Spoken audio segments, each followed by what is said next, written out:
Assalamu alaikum, it's Humara from Bond Adams, and we are now starting our legal show again. I'm not too sure if many of you used to listen in the last year, but we used to have a weekly legal show on a Tuesday where we would hold it from either our Bond Adams office on London Road, or we do it from the studio. So what we normally tend to do is we speak about any legal advice that people ask for, or just our legal knowledge in general. Today I'm joined by Oman, who is part of the conveyancing department. Assalamu alaikum, everyone. I hope everyone's had a peaceful and restful break over the past 2 weeks. And what we're going to do today is, so Oman will be speaking to us a bit about residential conveyancing, and then I work in the family law department, so I will then speak a bit about family law and things that people have asked just to be kind of talked about, just so for a bit more knowledge. So Oman, I know you do kind of buying and selling of properties. So why don't you maybe speak to the listeners out there the procedure of maybe buying and selling the house, so kind of essential points and tips and things like that. That's fine. So whether you're selling a property or whether you're buying a home, it's a good idea to know what is involved and how to understand the conveyancing process. What we'll try to do in this session is we'll try to inform you the steps so it can make it easier or more simpler for you when you're actually going through a transaction yourself. So the process itself is slightly different when you're selling a property, and it's slightly different for when you're buying a property. So let's begin with selling a property. Yep. So the first step is to obviously obtain legal advice. You won't be able to represent yourself in a transaction, and I wouldn't suggest it's a good idea to do so. It's always good to seek that legal representation. So the first step would be to seek a conveyancer or a specialist in that field.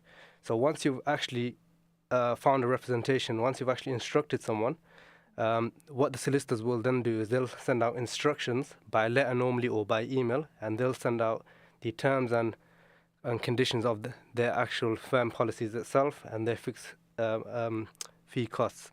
Once you've agreed that, the next step would be the conveyancer would carry out proof of identity and checks. And if you're selling a property, this would be the stage where they would send you the protocol forms. So some people do refer to this as the TA6 or TA10, but this is also known as the property information form and fixtures and fittings. Now, these are the two forms that will contain all the information about the property itself.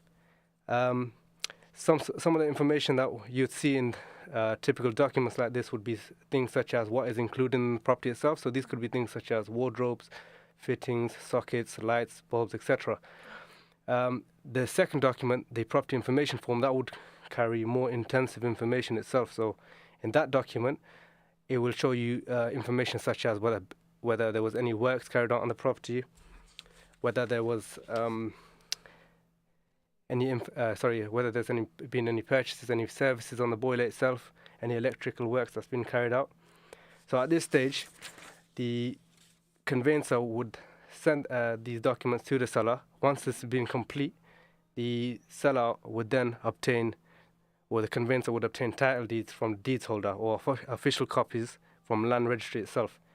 Now, if there's an existing mortgage on there, at this stage, they would then send you a letter or a authority form where you would complete this so they can request a redemption statement on your behalf. Now, for the people that don't understand or know what a redemption statement is, if you've got an existing mortgage on a property, a redemption statement would basically give you an amount to clear the remaining balance of the property. Yep.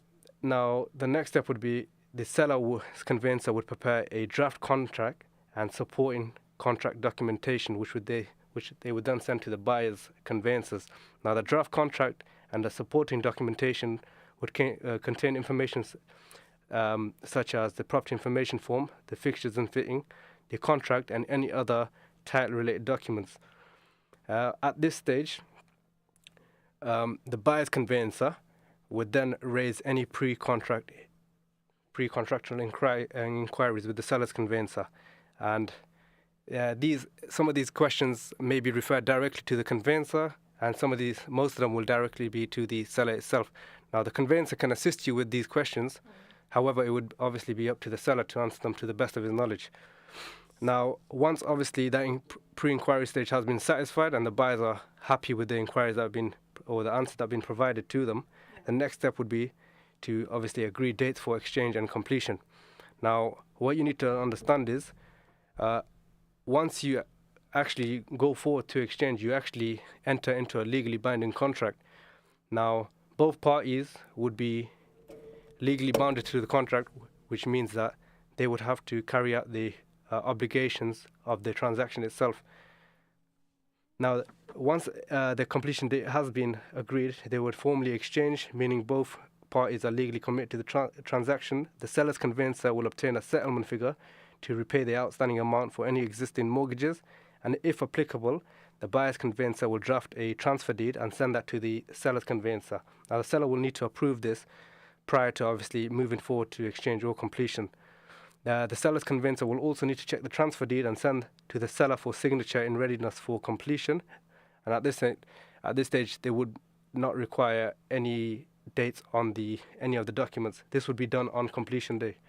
Now, the seller must also vacate the property at a time to be agreed and make arrangements to hand over the keys. Now, this is usually done through the estate agents.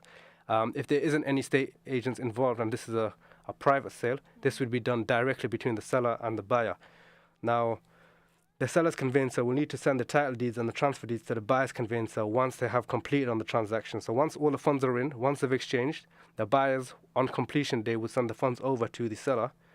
And once the seller has confirmed the funds are in, that's when completion would take place. Now, at that moment where completion has taken place, the seller's conveyancer will send all the title deeds and the documents over to the buyers, as they would need this for land registry when they are registering the property or applying for the buyer in their name. Yeah. Now, the process is slightly different when you're buying a property. Now, I'll try and simplify this as quick as possible for you. Now, the first step is the buyer makes an offer on the property, which is then accepted by the seller. The second step would be the buyer's conveyancer is instructed on the acceptance of the offer. So this works very similar to a sale. The buyer would arrange a survey on the property and make an application for a mortgage if required. If you're a cash buyer, you don't necessarily need to make any searches, or you don't necessarily. There are a few steps that you can skip out, but again, this is at your discretion completely. We would advise you to obviously seek representation and obviously undertake the necessary checks when you're buying a property. If you're buying with a mortgage, it is very important that you actually contact the lender and you ask their specific requirements. It may be a requirement that you have to undertake searches on the property, such as underdoing an environmental search or a water and drainage search. Now, the buyer's conveyancer will confirm instructions by letter, setting out the terms of business and fee costs. So this works, again, the same as a sale transaction. Once this has been confirmed, the buyer's conveyancer will contact the seller's conveyancer to obtain the contract pack. Obviously, at this point, the buyers will then check the contract pack to see if there's any issues, if any documents are missing, and at this point, they will raise any inquiries and they will carry out any necessary checks. I think at the moment, to undertake checks, it is anywhere between 2 and 4 weeks, but again, that is entirely dependent on the local authority and which area you're buying the property in. The result of the searches and a mortgage offer, the buyer then considers this report and raises questions on anything that is unclear. Once all inquiries have been satisfied, when the buyer is happy to proceed, arrangements are made for the deposit to be paid to the buyer's conveyancer in readiness for exchange of contracts. So like I mentioned earlier, once you exchange contracts, normally a 10% deposit is required. So let's just say you're buying a property for around £300,000. 10% of £300,000 would be 30k. So on exchange day, whichever date you agree, you would normally be required to pay the 30k on exchange. However, there are obviously if your completion date is very close to the exchange date, you can some solicitors don't actually require a deposit to be paid, so you can pay the remaining balance on completion day. The money would just be held to order. Once all of this has been approved, the buyer's conveyancer starts to make preparations in readiness for completion. And once they've passed the exchange stage, the seller solicitor will need to approve the draft transfer deed, and a final copy is made. This will need to be signed by the buyers before being sent to the sellers for signature by the buyer in readiness for completion. The buyer's conveyancer prepares a completion statement, carries out any completion searches and applies to the buyer's mortgage lender for the mortgage loan. Now, on completion, the seller will need to vacate the property by the agreed time, and the buyer's conveyancer sends the proceeds of sales to the seller's conveyancer.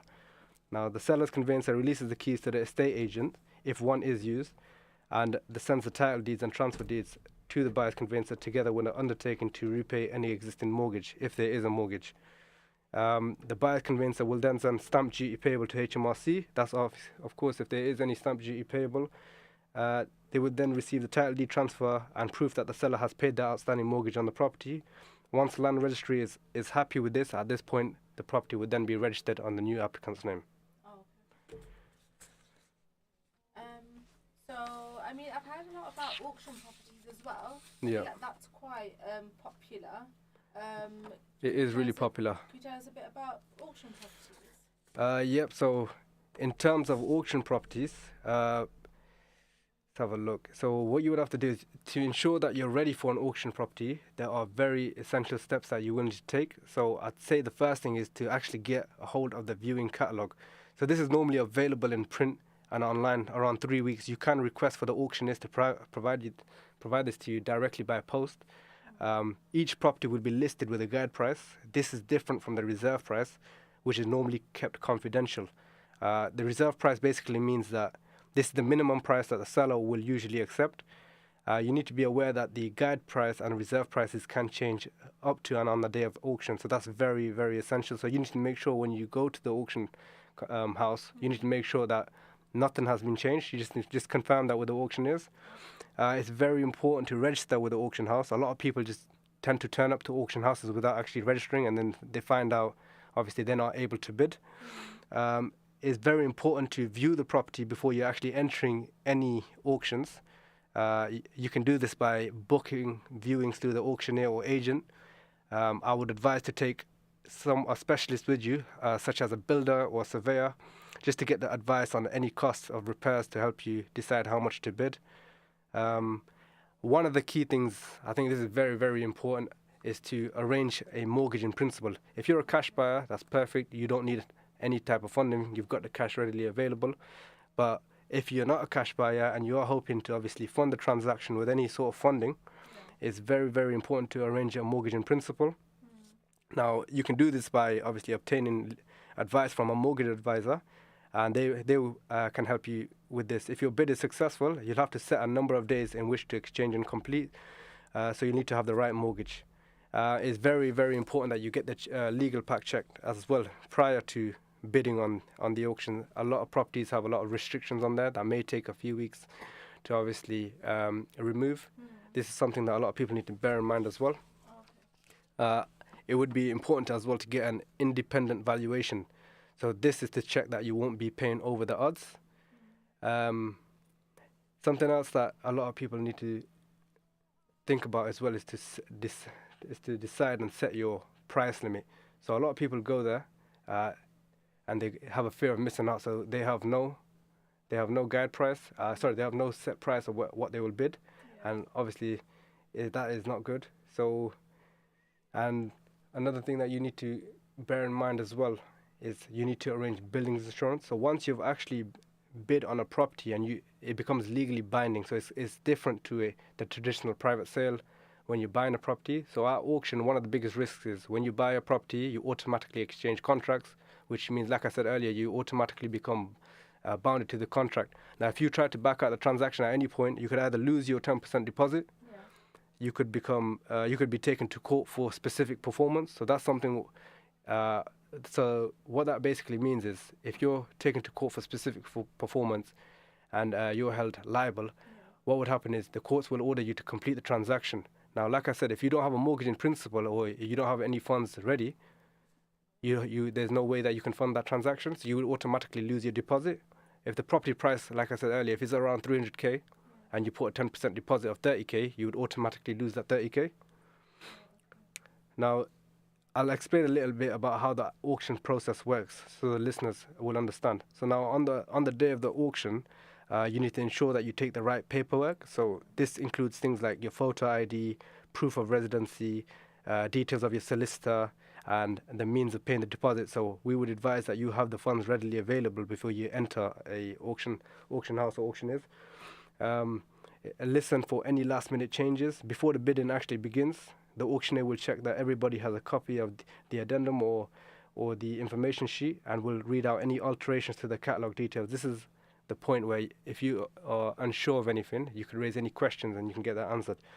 Now, make sure your bids are very clear as well, and don't get caught up in the moment. Always stick to the budget, never bid more than what you can afford. If you can't be at the auction house in person, you can bid remotely. There are a lot of options. You can bid by proxy, so the auctioneers will place bids on your behalf up to your specified limit. You can bid over the phone by telephone. The auctioneers will call you, so you can bid live over the phone and they'll do that on your behalf, or you can bid online, and this can be done from a PC or a tablet. If your bid is successful, you'll usually have to pay 10% of the sale price on the day as deposit. The remaining 90%, usually with most auction houses, you have around 28 days to complete. If you don't pay this, like I said earlier, you'll lose the deposit and you'll lose the property as well. So a lot of people need to consider as well that there are a lot of fees and administration costs to the auction house, which is usually between £200 to £1,000. It could be more, it could be less. You just will have to get that confirmed prior to bidding. You need to also consider stamp duty, land tax. If you're not a first-time buyer, there will obviously be SDLT payable if the property value is over a certain amount. You need to consider your conveyancing, solicitor fees. Some auction houses have special conditions such as that you will have to pay for the seller's legal fees as well. So it's very, very important to read the special conditions. There's a lot of survey costs that you need to bear in mind. And of course, like I mentioned earlier, there's buildings insurance as well. Now, there are two types of auction methods in the UK. One is the traditional type, and that's the one where you'll exchange and you'll have to complete within 28 days. Now, the more modern version is a modern auction. Now, this one, you have 56 days to complete. This is less risk-free because you're not actually exchanging straight away. So you have 56 days from when the draft contract pack is issued to exchange and complete. Now, with this transaction, with a modern auction, it's slightly different because they don't have the 10% deposit. They have something called a reservation fee. Now, if you back out the transaction, you lose the reservation fee. You just need to confirm with the auction house what the reservation fee is. Yep. Usually it's a certain percent of the property value. Some properties, like I mentioned, some property auctions are held online. There are a lot of advantages with buying at auctions as well. Like, for example, if you're buying through auction, speed, the efficiency of the transaction itself would be a great advantage. If you're looking to buy a property and you want to get it done and dusted with, like I mentioned, 28 days, that is a very fast time. As opposed to if you go through the traditional route, if you're buying a property through a private sale, it could take anywhere between 3 months to 9 months, especially if you got any lending involved. You can move quickly with the entire home buying process completed within a set of weeks, as often as 28 days.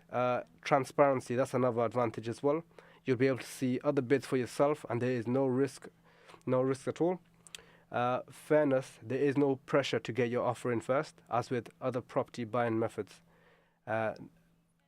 Another advantage is once the auction or once you've bought the property, the deal's done, so the process is not affected by lengthy delays from other parties or breakdowns in communication, and there is a lot of choice as well, so you're not restricted in that aspect. There is a lot of reliability as well, so contracts are signed as soon as the auction is over. Now, like I mentioned as well, although there's a lot of advantages, there are some disadvantages as well. Everything has to be done really quickly. Now, if you haven't got a mortgage in place, that falls under a great disadvantage.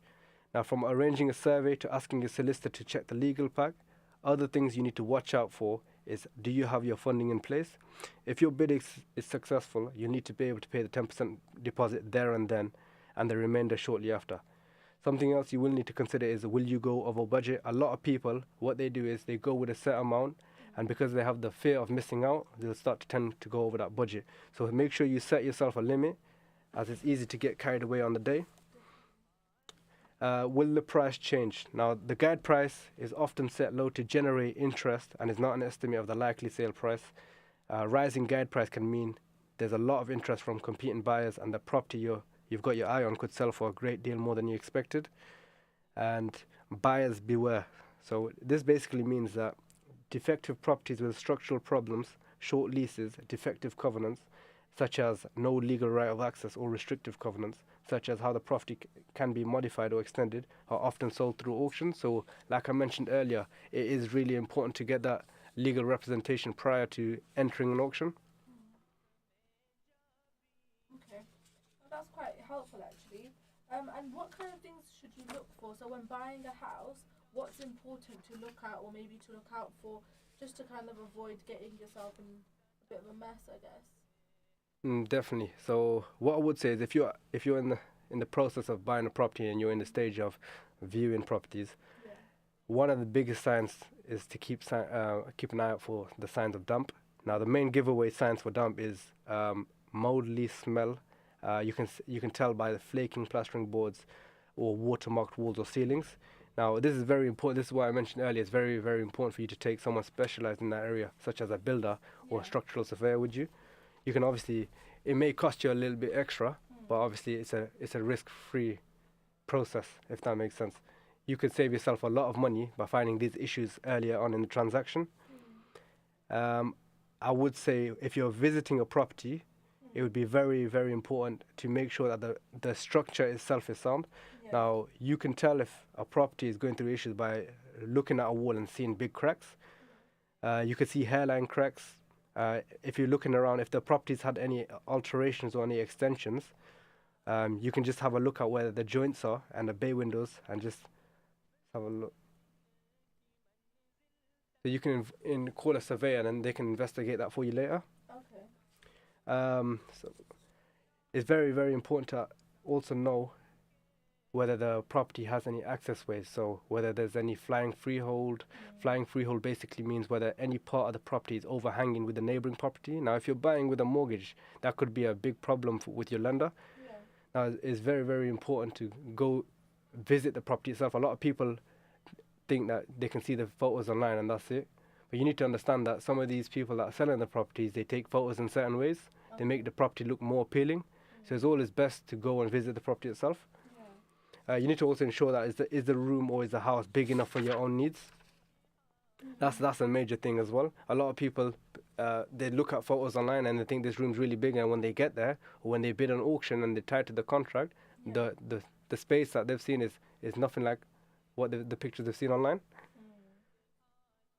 So cleverly placed mirrors, strategic lighting, delicious smells, cozy fires, and fresh licks of paint are all trick sellers use to make homes more appealing. It's nice to feel you can move straight in without having to do anything, but try to remain objective. And if the furnishing makes the space, take photos and ask what they are leaving behind. So you need to also ensure that there's certain things such as the roof itself, the structure itself is in place. Yeah. Replacing a roof is really, really expensive, especially with the recent pricing, the recent surge of prices as well. Yeah, no, definitely. If the property has a flat or nearly a flat roof, it's really important to check out the material which has been used to seal it. Nowadays, a membrane is used and is better than asphalt on gravel, which can leave seems unsealed.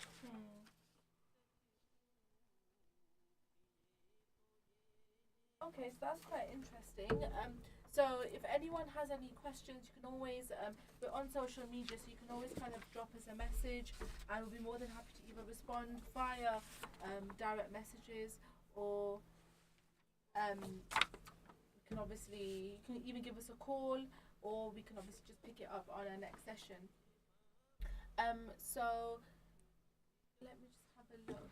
So do you have any top tips for buying a property? Like I mentioned earlier, buying a property is one of the biggest purchases you will make in your lifetime. Therefore, getting it right the first time is very, very crucial. Some of the things that you need to consider, some of the main things that I tell all my clients or anyone that asks me for advice, is to always have your mortgage and finance in place. A lot of people don't actually get the mortgage or finance because of their credit scores. So it's really, really important to check your credit score. You can use websites. You can contact your bank. They sometimes can give you a credit score rating. You can use online such as Experian. Before applying for a mortgage, a simple credit mistake can cause rejection to your mortgage application. Yeah. And let's face it, no one really likes rejection. So there are a number of things that you can do to help boost your credit score, and you can do this by securing yourself a mortgage. So make sure all active accounts are registered to your current and right address. So that is something that can affect your mortgage. Like I said, it is really good to have a mortgage broker in place. They will be able to advise you further. But these are some of the little things that will obviously make a difference to your application. Something else that you need to consider as well, if you're a first-time buyer, it could be a daunting process. So especially when it's your, especially if you're got lending involved as well. So you need to know how to budget, and you need to stick to what you can afford. Something really important as well is very, very important to research the area.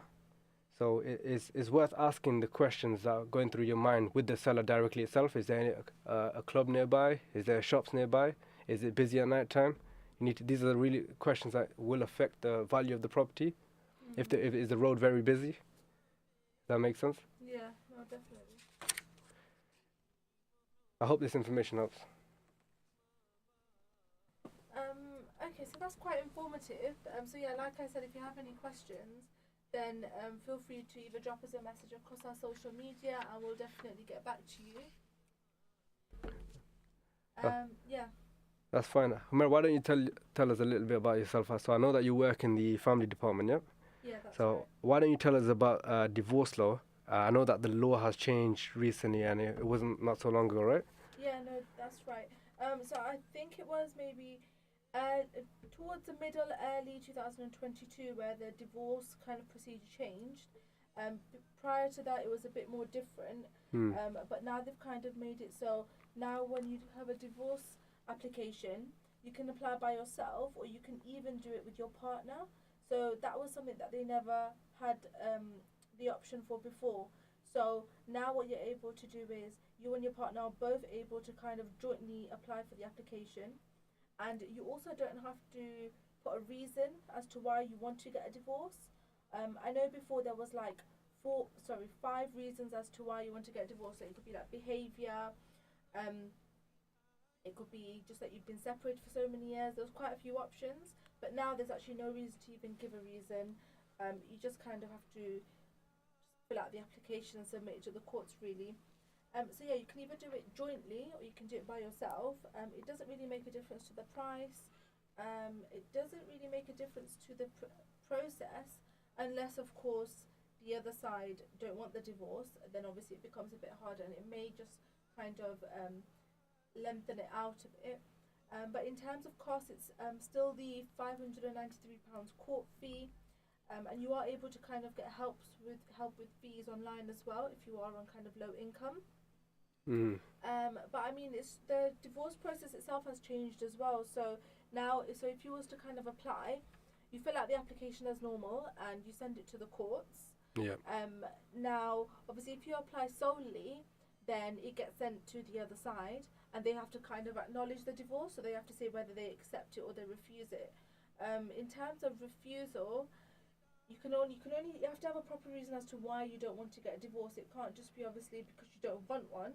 And I know before we could kind of dispute the divorce if someone gave a reason that wasn't true, but now that there's no reason, there's no option to give a reason as to why the marriage broke down irretrievably.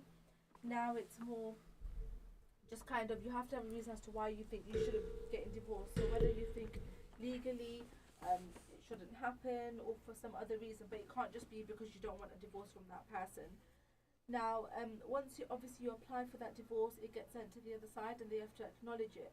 So they kind of have to send a letter to say, yep, they've seen the divorce and they're happy with it. Once the courts have kind of been satisfied that, the other side is aware of the divorce, that's when they'll carry on to the next stage. I mean, there's obviously some instances where, partners move out and they don't keep in contact for years, or it could be sometimes your partner's in prison, so there's not really a way to kind of send them a letter. In them instances, the courts have created a kind of application procedure where you can kind of send it or make sure that they have sight of it. So for example, for someone like you don't know where they live anymore, you can ask the courts to send it by email. So the court documents are sent to that person by email, and then the courts will be satisfied that you've done enough to to kind of serve the documents on the other side. Okay. Once that's done, that's when they kind of go to the next stage. So once they are happy that the respondent, which is either your ex-partner, has been served the documents, then you will need to kind of wait at least 20 weeks before you move to the next stage. They kind of give this 20-week period because in that time, sometimes people don't try reconciling or mediation until after they submitted the divorce application, because in some instances, parties don't take it seriously until something has been submitted, and then they kind of, think, okay, no, I want to try. So they give you that 20-week period to kind of reconcile or, try and talk things out where you can stop the divorce from going ahead or kind of finalising. Once that happens, once you submit the 20 weeks, and then the courts will send you a pronouncement date. So a pronouncement date is a date where there will be a conditional order. So a conditional order is your midway divorce, formerly known as a decree nisi. So this is the middle ground of your divorce. So they'll kind of set a hearing where you don't really need to attend. No one needs to attend. It's just for the courts to kind of set that, it's halfway through the divorce, and then you can move to the next stage. At this stage, you can kind of deal with any finances and things like that. So finances are quite important as well. So it's kind of just submitting a consent order. Either, if it's agreed, then you can have a clean break where you both walk away with your own things. You can have a settlement where you both agree that, one person should pay this much and the other person gets to keep something in return, or something agreed. The reason why it's important to have one is because that kind of fully gets you out of the marriage in terms of finances. Because if you don't have a financial order in place, that person can still, in 10 years' time, that person can still pursue you for finances. So, for example, if you was to have a divorce this year, and you didn't do a financial order, in 10 years' time, whatever you have at 10 years' time, they can still pursue anything you have in your name. So it's kind of better to kind of get it all done at the same time, so that when there'll be no surprise in so many years' time, maybe if you kind of have so much money in so many years' time. So you can kind of just have like a consent order just to kind of end things on the finance side. After you receive the conditional order, you have to wait 6 weeks and 1 day. So similar to the previous process where you have to wait 6 weeks 1 day from the decree nisi stage, where you can apply for the final order. Until you don't receive the final order, you're not divorced. So you have to wait until you get that final order certificate to kind of put down that you are divorced and you're not married no longer. I think this process is kind of much better in terms of there's kind of like there's no blame game, no hostility, no kind of, because I think when you have to put the blame on someone, then it just gets a bit hostile and there's a bit of tension there. Whereas this is just straightforward, no need for each party to kind of have their corner or have their say. It's just you send it to the court, you have to get the divorce done, and that's it. And it kind of makes it easier for everyone involved. So obviously, some families, there's children involved, so it kind of makes it easier for the whole family to get through it as well. Would you say that this process itself is it a lengthy process? In terms of length, I mean, it just depends. Yeah. Predominantly, it just depends on whether your partner responds to the divorce petition or not. That's the main thing. If they don't, then it would get stretched out a bit. Okay, fair enough. Yeah. You'd have to kind of get like a process serve or a bailiff to serve the documents on them, and it's whether the courts are satisfied that's enough. And there's always obviously court delays. So we can never actually tell you how long it will take, only because we don't know what the courts are working on, the time frames. That's fine. And do you have any advice to the listeners that are going through a divorce? I'd always advise to obviously always try and reconcile to see if you can obviously refrain from getting divorced. Mediation services are always available across many firms. They do have mediation services. There's just companies and organisations itself. But yeah, I mean, in terms of getting a divorce, we at Bond Adams, our family law team, make it quite easy for you to kind of go through the whole process. We liaise with the other ex-partner just to make it all swift and smoothly. And I just feel like this process is much easier and it's probably much quicker as well. Because since the time it started, I believe it was April 2022. Yeah. I think we had someone in that first week, and I think just before Christmas, they broke up, and that divorce was completed and final. So yeah, I would say it's much quicker. That's fine. Thank you for that information. No problem. So I hope everyone enjoyed the show today. If anyone does have any questions, or if you would require any advice on any of your matters, we do immigration, wills and probate, family law, conveyancing, litigation. Feel free to you can give us a call on 0116 285 8080, and someone will just take some details down and we'll give you a call back. Or you can pop into our office on London Road or Uppingham Road. But thank you for listening. We've got a Birmingham officer as well on Soho Road. But yeah, thank you for listening, and you will hear from us next week by 2 other colleagues.